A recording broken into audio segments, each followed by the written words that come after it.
He said it from the beginning, and the message remains. Coach Prime isn't hard to find. The Buffs' monstrous start to the season is making it even easier for those recruits to find their way to Boulder. And speaking of on-field success, Texas is building momentum on the trail. We head to Austin to get the very latest. Plus, our recruit of the weekend is with us on the show today, and we get to deliver the news to him live. You won't want to miss it. All that and more as the college football recruiting show starts right now.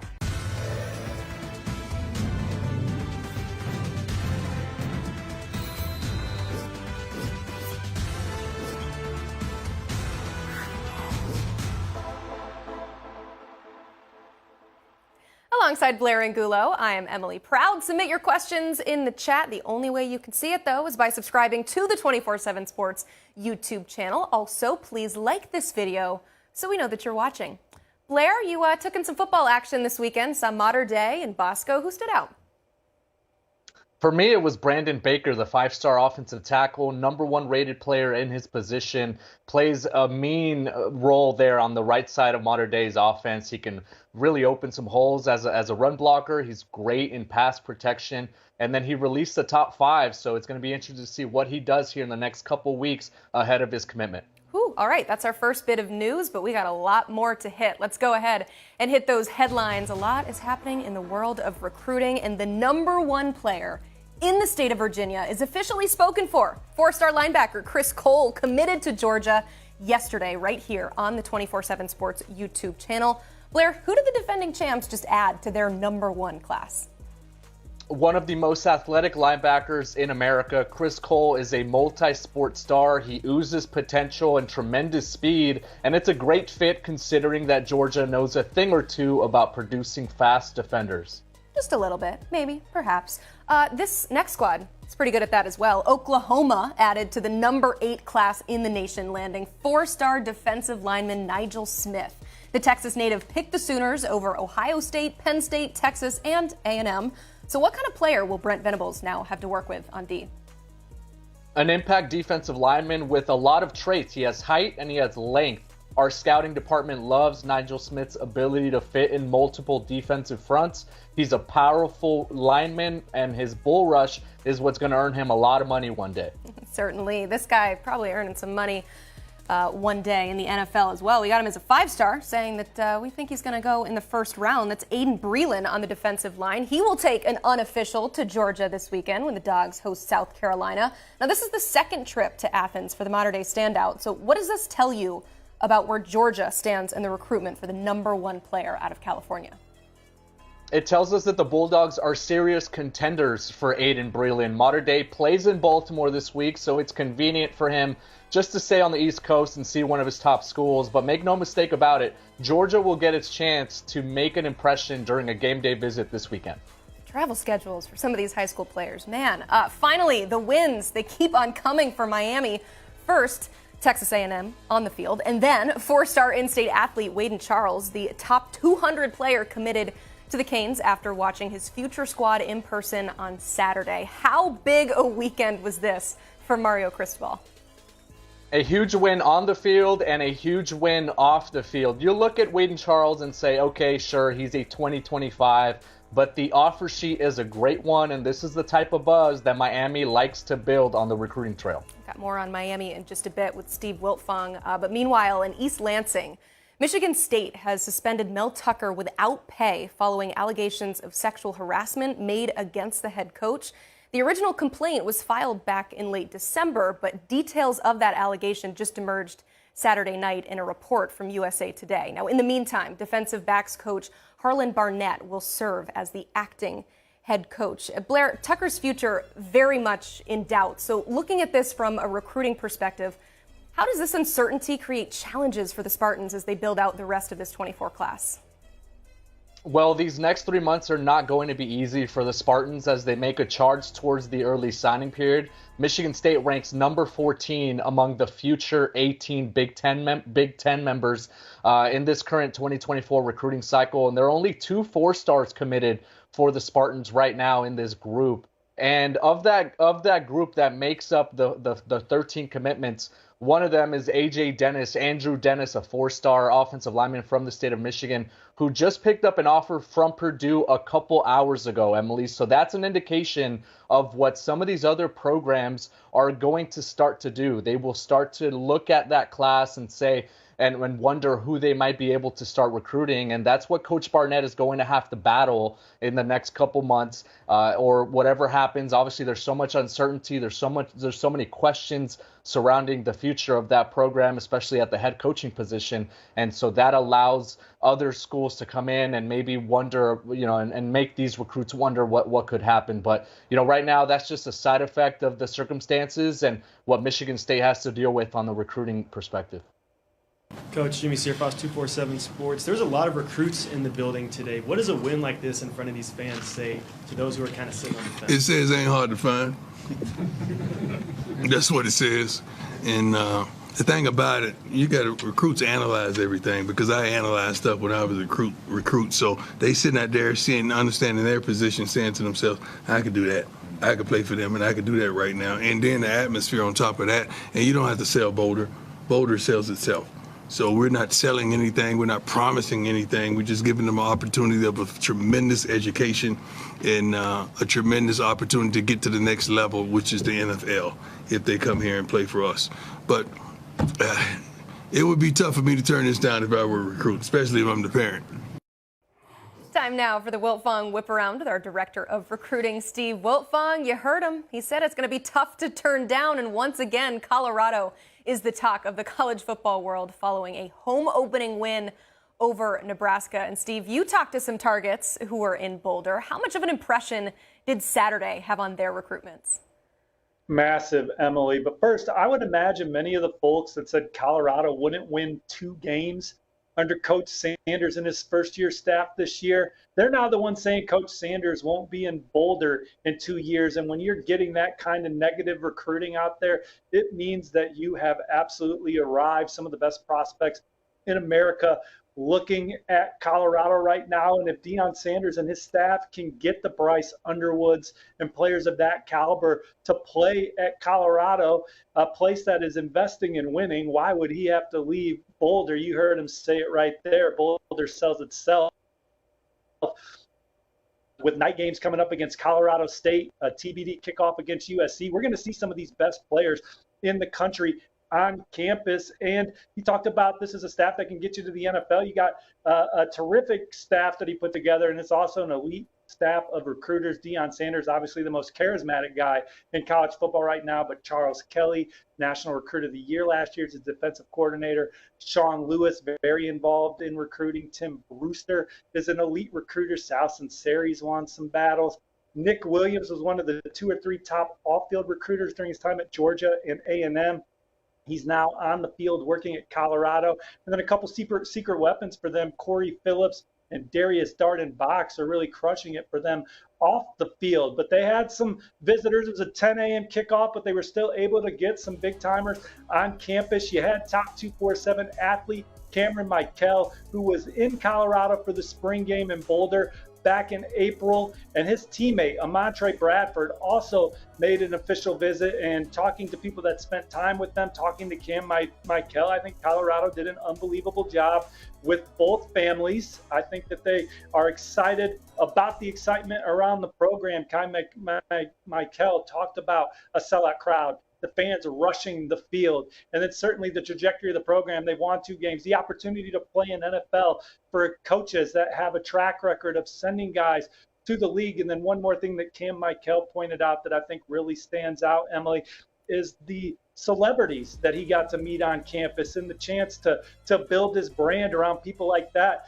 Remember, Pete Carroll used to have a bunch of celebrities on USC's campus. I know that was Hollywood, but Deion Sanders has a lot of Hollywood-type friends, and they're invested. They're rallying around the program, and so there's going to be a lot of famous people on campus and the recruits like that. And then one other big name that was on campus was the #1 player in Michigan, the #1 athlete in the 2026 class, CJ Sadler. He is a dynamic player. When he touches the football, he's a touchdown waiting to happen. He said it was a once-in-a-lifetime experience to be at Deion Sanders' first home game at Colorado.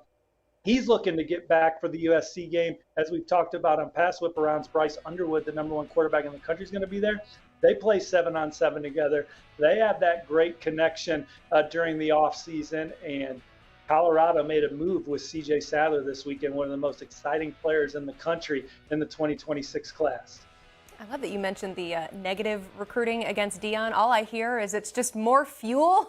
He's begging people to doubt him and turning that into an edge for his squad. And clearly things are working well. How about Miami? Also 2-0 after a huge win over Texas A&M. Plenty of targets in South Beach to take in arguably the biggest win of the Cristobal era so far. What did some of those prospects tell you about their experience? Well, I talked to top 247 cornerback Jamari Howard, who I recently predicted to Florida State on the 24/7 Sports Crystal Ball. He said after watching the Hurricanes beat the Aggies, he feels like he can stay home. And that's a statement win for Mario Cristobal and company, showing their prospects that, hey, we are on an upward trajectory. We can win big games at the caliber that this program is accustomed to. And look, a lot of people made a big ado about the fact that Miami didn't pack that house with the fans that were in there. The passionate Miami fans that were in there made it as raucous an environment as you were going to find on Saturday. Daytona Beach mainland teammates LJ McCray and Xavier Mincy were there. LJ McCray is as important a target as there is left on Miami's board. Top 247 defensive lineman. They're battling Georgia, Florida, and Florida State. And this is just early equity. Recruiting's a game of inches. LJ McCray wants to see teams play this fall before he makes his final decision. He saw Florida State 2 weekends ago. He saw Miami this past week, and those were programs that I thought trailed Georgia, trailed Florida. But I think that it showed him, hey, these are up-and-coming programs that play exciting on defense. Miami forced 3 turnovers. Miami showed these young playmakers on campus that we're going to air it out. We're going to be tough to stop. There's been a lot of DJ Durkin smear about his ability to call defenses. DJ Durkin's a good defensive coordinator. He just got beat by Shannon Dawson in Miami on Saturday. Why does one game have to all of a sudden make you awful? DJ Durkin's not bad. He just wasn't good on Saturday. Because Shannon Dawson and that Miami offense was ripping and roaring up and down the field with big play after big play. But there were just a lot of really talented 2025s and 2026s on campus. Coach Cristobal and company, they do a good job of offering players early.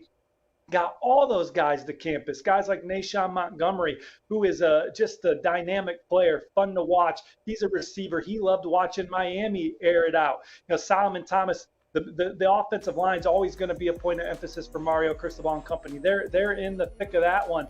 They landed a commitment over the weekend there from Wade and Charles, who's also a dynamic in-state player. So already getting big returns from a big visit weekend, and they're hoping for some more. Yeah, they got a commitment, another return. Also, you put in a crystal ball for one of their players. I'll tell you who that is in a second, but Steve, I got to ask the people for likes first. So go ahead, hit that like button, and we'll tell you about the prospect that I want to highlight from Miami's visit weekend. That's 2024 4-star edge, Booker Pickett Jr. The Tampa native, he didn't really have to travel far to see this one, but clearly enjoyed himself as you put in a crystal ball pick for the Canes following that trip. So what has you leaning Miami here? Yeah, teamed up on that crystal ball with Gabby Uridi, our excellent Miami insider down there inside the U. Look, I've been talking to his dad. Gabby's been talking to Booker. They loved what they saw. Again, this is a defense that was exciting. It's a program that's on the rise. And when I talked to Booker Pickett Sr., he said they had a great time at the game. It's refreshing to see his alma mater looking impressive. He said the atmosphere was electric, and he thinks that the performance showed the progress and improvement that the program is making. This is a guy that's had I think over 50 sacks the last 2 years. So he's one of the most dynamic pass rushers in the Sunshine State. And I like the way that this is trending for Miami after a couple big wins and one that they just saw in person.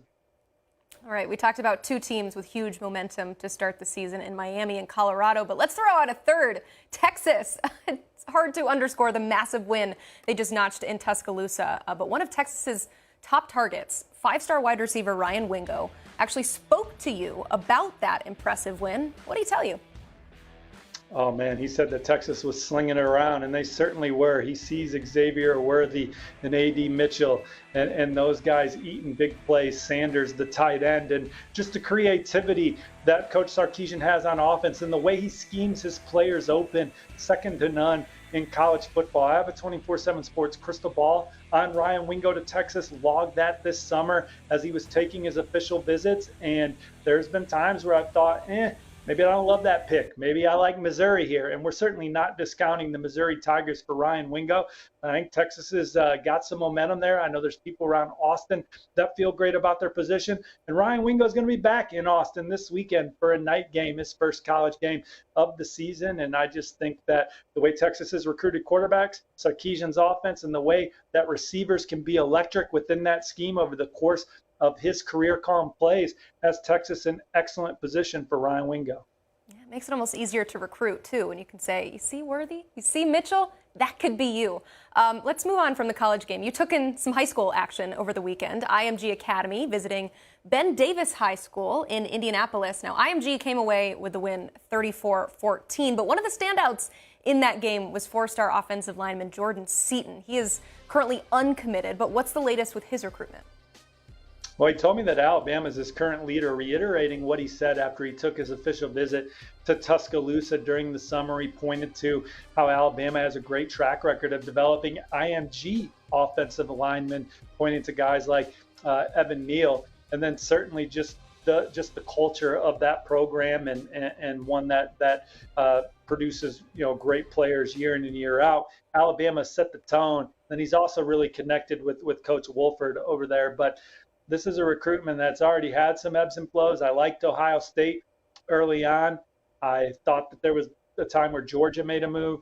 I like Alabama right now, but Ohio State, they can come back around here and maybe win this. He's definitely going to take an official back to Ohio State. He's had some good interaction as of late with Ryan Day and then, of course, Justin Fry.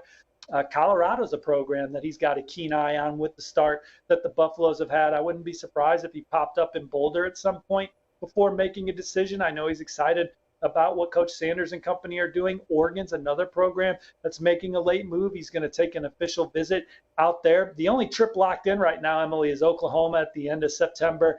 And when he talks about Bill Bedenbaugh, you get the sense that he thinks Bill Bedenbaugh is the best offensive line coach in the country. He talked about his development of Trent Williams and so many guys that are in the NFL. Obviously, a couple of his IMG teammates are committed to Oklahoma, and David Stone, he had that 94-yard interception for a touchdown Stone did in the same game, and Jaden Jackson. So Oklahoma doing a terrific job at IMG. They'd love to add Jordan Seaton to that as well. And then you got Florida. Florida's in the middle of it. Florida State trying to make a push. So this is one where I think there's still a lot of schools in play. I think this one probably goes to the end. So I think we're going to be talking a lot about Jordan Seaton on the recruiting show and on Whip Around going into December. Yeah, based on all the schools that you mentioned, sounds like this young man is taking his time, and certainly he can with the position that he plays and with all of those big-time programs after him. Steve, thank you so much. You're the best. You can read more of his work online at 247sports.com. And as always, I highly recommend you do this. Become a VIP member for all of that great exclusive information. This is what we do. This is what we're on now. Let's go. Headed back to Texas, that's my home sweet home. Always come back to this place, no matter where I roam. Yeah, when I'm back in Texas, I don't really care.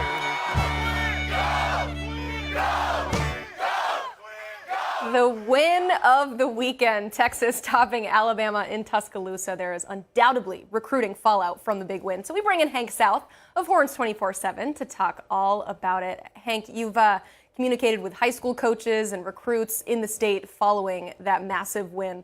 What's the level of enthusiasm like in the Lone Star State right now?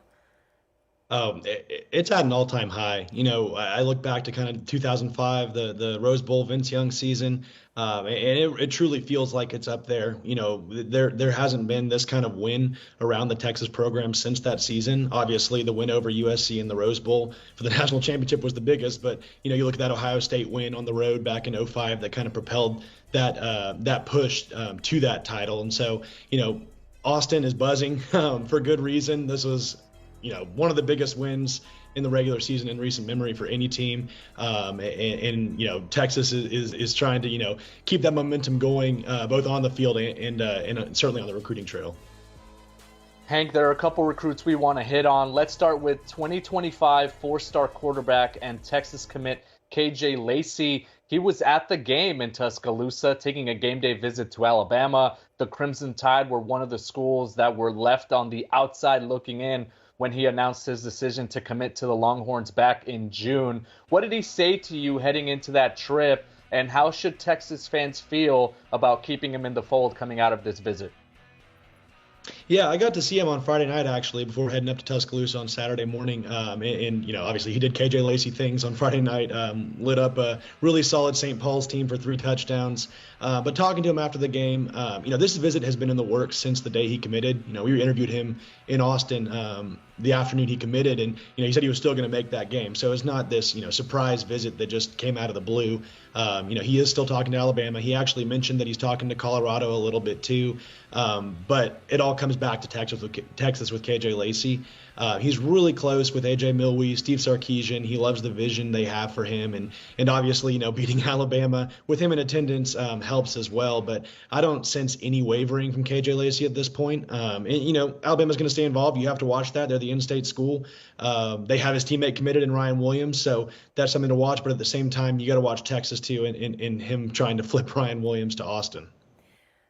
You read my mind. That's what I'm going to ask about. 5-star wide receiver Ryan Williams. He's the #1 wideout in the 2025 class. You said it. He's locked in with Alabama, but the Longhorns not giving up there.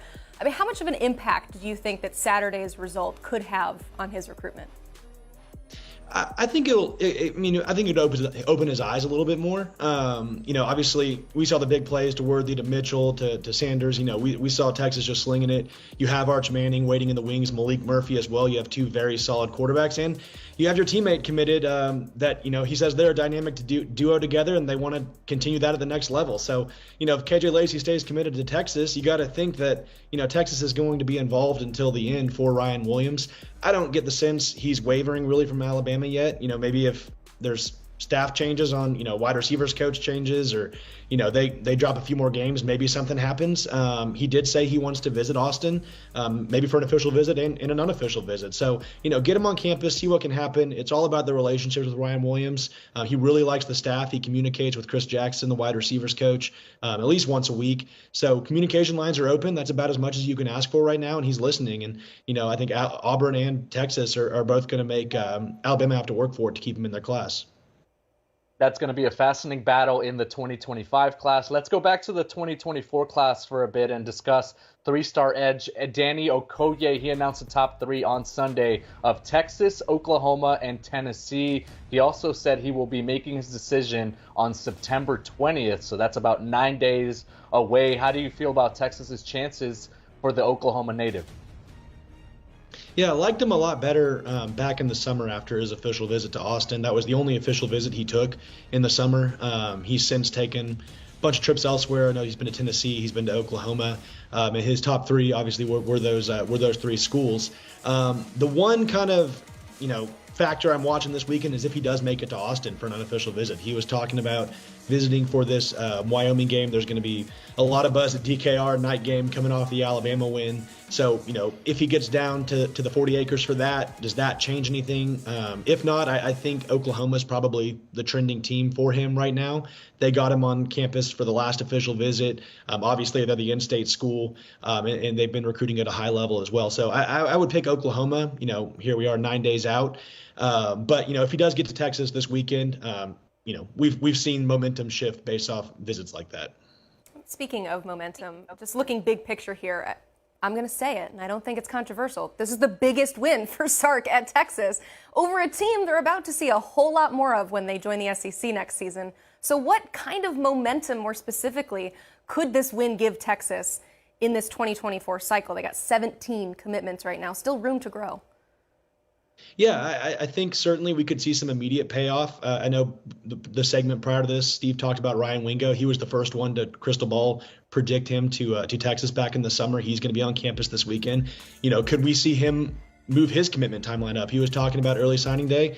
he gets on campus for a night game. After that, maybe he decides to go ahead and join the class. Then we have, Brandon Baker on September 24th, the #1 offensive tackle in the country. Texas is trending for him as well. So, we could see some immediate payoff in terms of momentum there. But I think it's also important to note, Texas has to finish. That we've seen Texas really build some early season momentum. Even last year, losing to Alabama, there was a lot of hype around Texas just for the fact that they took Bama down to the wire. Then we saw them have some disappointing losses following that. So, everything's out, in front of them for the taking. But, as far as recruiting, it could pay off immediately, but also they have to finish strong in this final season for the team in the Big 12 and really try to build that momentum towards early signing day. I love Quinn Ewers, what he said after the game. I know they're trying to bait him into saying something along the lines of, is Texas back? But he was great in standing strong and saying, we haven't done anything yet. It sounds like similar on the recruiting trail, just kind of that patience. And this was a big win, but 2 weeks into the season. Hank, we got some viewer questions here for you I want to ask. HM33 wants to know, do you think Texas finishes with another top 5 class this cycle? I think it's well within reach. And we wrote in the Stampede this morning, this win's a big deal. It's certainly a big deal. It's kind of put Texas on the map. It's got kids talking about Texas. And I noted, kids don't remember Texas from the Rose Bowl in 2005. They know who Vince Young is. They don't remember really watching Vince Young play. They do know Alabama. They've seen Alabama win these titles year after year, all these first-round picks. And they just saw Texas beat Alabama, and not just beat them, kind of beat them up. And so, I think this is certainly something that could propel them. You add a guy like Ryan Wingo, you add a guy like Brandon Baker, maybe flip some guys throughout the next few months leading into the early signing period. This class could really finish, in that upper echelon, probably top 5, in my opinion. Another question here from our viewers, Alvin F. He wants to know, Hank, do you think Saturday's win sent a message to the SEC that Texas has the roster to compete pretty quickly once they join next season? Yeah, I absolutely think it does. We saw Texas compete with LSU in the Joe Burrow year. We saw them compete with Alabama last year. We saw them beat Georgia in the Sugar Bowl a few years ago. They have the guys, and I think it was almost kind of a poetic finish to the game. With Texas running out the clock. Alabama they were small little runs, but Texas was just kind of imposing their will on Alabama in the fourth quarter before, the final 2 minutes when they could take a knee. And I thought that was kind of a symbolic, pre-SEC little notion by the coaching staff. They were able to, Bama just couldn't get them off the field, and it was from their ability to run the ball. And obviously, they had big plays through the air as well. But in the end, it was kind of that bully ball, running out the clock. So I do think, this sent a message. They're ready, and I think it's going to be a really exciting time in Austin the next few years. I heard those SEC chants in the fourth quarter coming from Texas fans. You mentioned the 2005 and how, kids these days probably don't remember that. If they were born in 2005, they're 18 years old. So they have already recruited some of those kids just to make us all feel a little old there. But Hank, thank you so much for putting this big win into perspective for us. You can check out more of his work at Horns247. As you can imagine, that site has all the great content happening around the Texas program right now. So check out Horns247.com.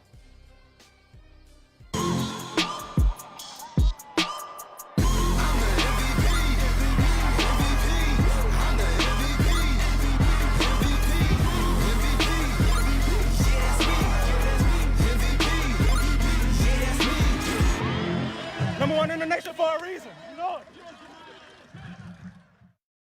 Jeremiah Smith is the 24/7 Sports Recruit of the Weekend, and joining us to talk about that performance and that recruitment that is obviously so high profile is the man himself, 5-star wide receiver Jeremiah Smith. Jeremiah, congratulations on a great weekend. Thanks so much for joining us. No problem. Thank you. So Jeremiah, let's start with that performance this past weekend, a high-profile matchup. How were you able to put up such impressive numbers and lead your team to a blowout victory? It all started this week in practice. My coach was just feeding me the ball. He was telling me the whole week you're going to have probably 11 catches and over 200 yards. So I already had it in my mind, I know I will have a lot of receptions and a lot of yards this week. So I just came prepared game day, and it's just showed on the field. Our director of scouting, Andrew Ivins, was there behind the end zone on one of the touchdown grabs. he filmed it, and you went over to him and pointed at the camera and said, #1 receiver in the nation. Is that the type of mentality that you go out there with every Friday night to kind of showcase your abilities? Yes, sir, for sure. I mean, I had to show I had to show the reason why I'm the #1 receiver in the country. I mean, you guys had me there for a reason, so I had to show each and every Friday night. Headed to Columbus to play for the Buckeyes. Zone 6 has obviously been a thing for a few years now. Coach Ryan Day, Coach Brian Hartline, they're two of the top offensive playmaking minds in college football. They have developed quite a few high-profile wide receivers. When you discuss with them your future in Columbus, what's been their biggest vision for you in that offense? Really just, I mean, the way they use Marvin Harrison Jr. I mean, he like how the way they use him this year and last year just moved me around, find mismatches and stuff like that. I mean, I just went up there this past weekend. And I mean, they have a plan for me when I get up there. And I mean, I'm just going to thrive to go up there and be the best version of myself. You've taken visits since that commitment to Ohio State, but you've held strong in your decision. And you've been a player that in our chat here on the 24/7 Sports YouTube channel, it always gets brought up. Where's Jeremiah Smith going to be this week? Where is he going next week? You know, what's his recruitment looking like? It hasn't stopped other schools from recruiting you despite that commitment to the Buckeyes. What's been the message from these other coaches trying to sell you to continue building that relationship with you?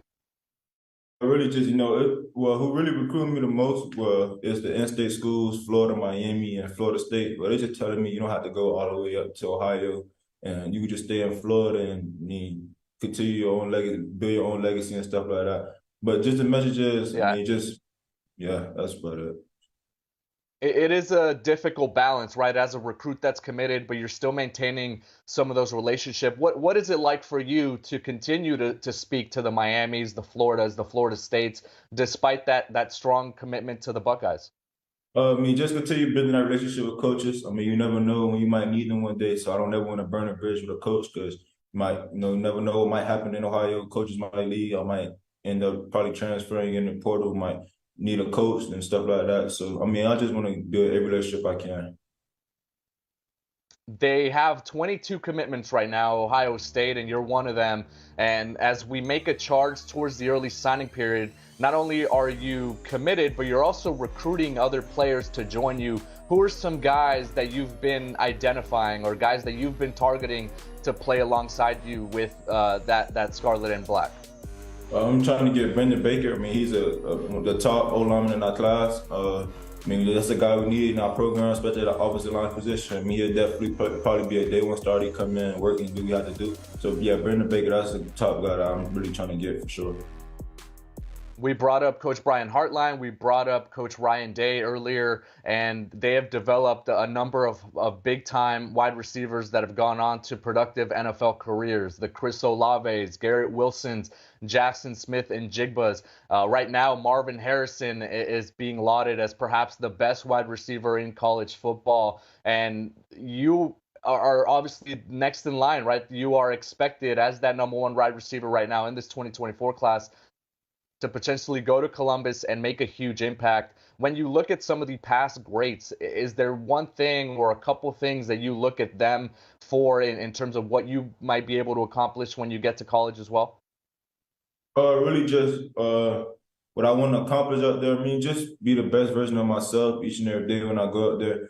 They just told me this past weekend, I mean, that's a guy, I'm a guy who had to come in and play. I mean, because the depth that they have is like everybody leaving. Marvin Harrison Jr., Mecca, all them guys are leaving. So I had to come in and play as a freshman. I mean, I'm ready for the task, and I'm just ready as a. What is your relationship like with Coach Day, Coach Hartline? Kind of take us into that room whenever you guys are able to meet.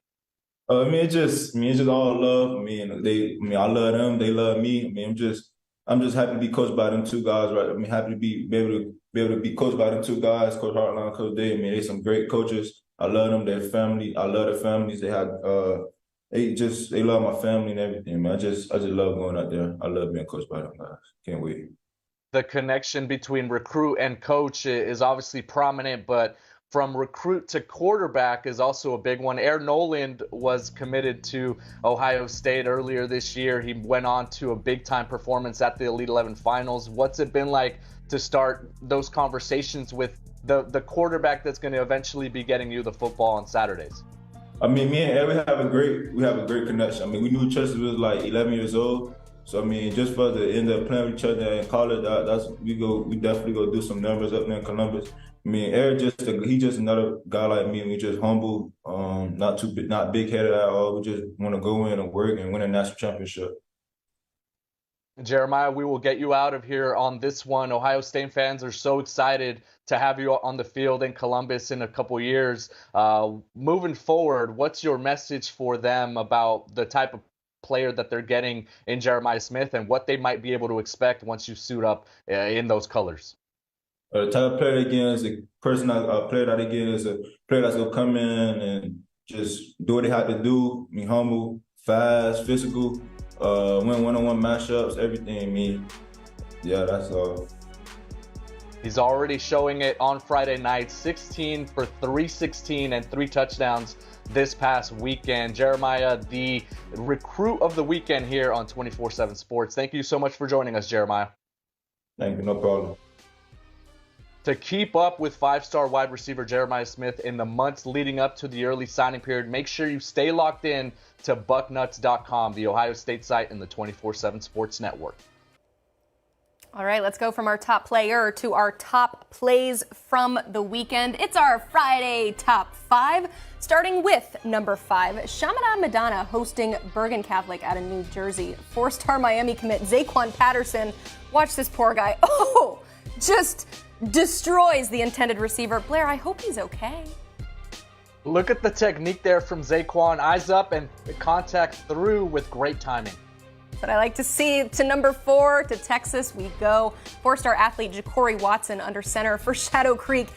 They cannot take this man down. He takes it 13 yards to the 1. Watson would then throw a touchdown on the very next play, and Shadow Creek wins it 41-24. I love the hesitation move from Ja'Cory. He says, not today, and see ya. I love when you're only going 13 yards, but you probably ran about 50 to get there. Let's go to the number 3 play from Friday. Bishop Gorman hosting Corona Centennial. Michael Alejado tosses one to Elijah Lofton. You got to see the replay here. He catches it one-handed. How impressive is that, Blair? One hand for the number 1 rated player in Nevada. He shows why he is going to be a big-time player at the U. Certainly. Here is number 2, and oh no, just breaking ankles here. Putting the defender on skates. That is a 5-star wide receiver, Micah Hudson. I think our producer referred to it as one of the meanest jukes you'll ever see. Do we agree? Yeah, 5-star doing what 5-star do. Micah Hudson, he put that guy on skates, like you said. That should be illegal. Yeah, 62 yards for the score. The number 1 play out of Indy, IMG Academy's David Stone. He doesn't just rush the passer and stop the run. He picks off passes and takes them 94 yards to the house. I love a big man touchdown. He does everything on this play. He has concentration to go up for the catch, the awareness to bounce off of 72, the agility to rumble down the field. Elite in every sense of the word. I never question our rankings team. They always get it right. But yeah, that looks like a 5-star athlete certainly running in the open field. Blair, we got one viewer question. This one is coming from Andrew. Does the Mel Tucker situation push 4-star West Coast running back Jason Brown more towards Oregon? I feel like we're going to get a lot more questions similar to this. Well, Emily, catching up with our insider in the Seattle area, Brandon Huffman, earlier today, he did mention that this allows Oregon to kind of make a push. He will be in Eugene for the big matchup against Colorado when Deion Sanders storms into town and brings his Louis to Eugene. So Jason Brown is liking Oregon. The crystal ball has been favoring the Spartans for quite a while, a few months at least. But this is opening the door and opening the window for other programs to jump in there. Doesn't sound like he will be making it back to East Lansing. That visit has been postponed, but that's certainly one thing to continue to monitor as he was one of the top targets on the board for Michigan State. And the Mel Tucker situation is a developing story. I do want to say, while we were on air, Mel Tucker released a statement saying his side of the story. So you can check out our friends at Spartan Tailgate for all things on this continuing story. But that's going to do it for us here. For Blair Angulo, I'm Emily Proud, and this is the College Football Recruiting Show.